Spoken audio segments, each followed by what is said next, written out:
Hi, I'm Ann Yorks. I'm owner of Flower Box Bakery, and with the baking season just around the corner, I wanted to give you some of my best baking tips. Let's get started. My dough is chilled and ready to go. So I'm just going to take a small section of dough to roll out. Notice that I keep my dough flat, not in a ball. It'll be easier to roll. And I'm going to put the dough on my baking mat. This is the DoughEZ baking mat.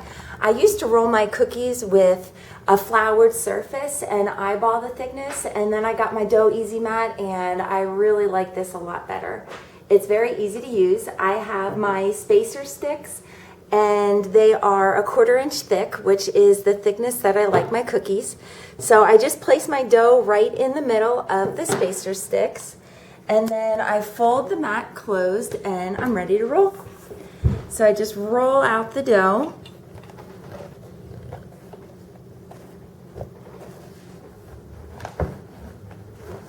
If I notice that my mat gets a little bit wrinkled, I'll just open the mat and close it again. And then once the rolling pin is just rolling along the spacer sticks, I know my dough is an even thickness and I'm ready to cut out the cookies.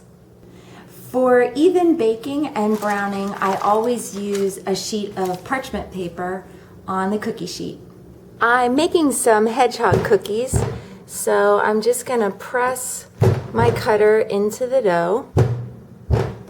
And then the one thing that I really like about the DoughEZ mat is that the cookie just peels right off and it makes it nice and easy for keeping my cookie shape.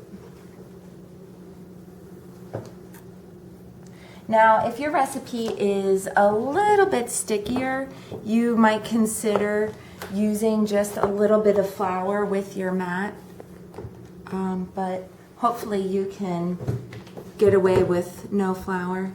And then I just collect up all the little pieces, roll it into a ball, and I re-roll.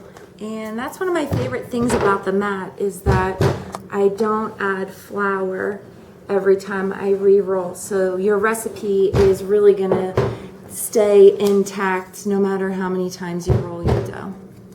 I also love the easy cleanup of the DoughEZ mat. There's no messy floured surface that needs to be scrubbed down. I just wash both sides of the mat. Usually my cleanup is done before my cookies are even done baking. If you really want your cookies to keep their shape, pop the cookie sheet back into the fridge and chill for another 10 to 20 minutes. Don't forget to preheat your oven to 350 degrees. Ovens vary, so test your recipe and your baking temperature. Bake for 11 to 13 minutes, but baking times also vary, so don't forget to do a test. Cookies should be a light brown on the edge. Make sure you cool your cookie completely before decorating. Bake similar sized cookies together for even browning. For more tips, videos, and decorating supplies, visit flowerboxbakery.com. Happy decorating!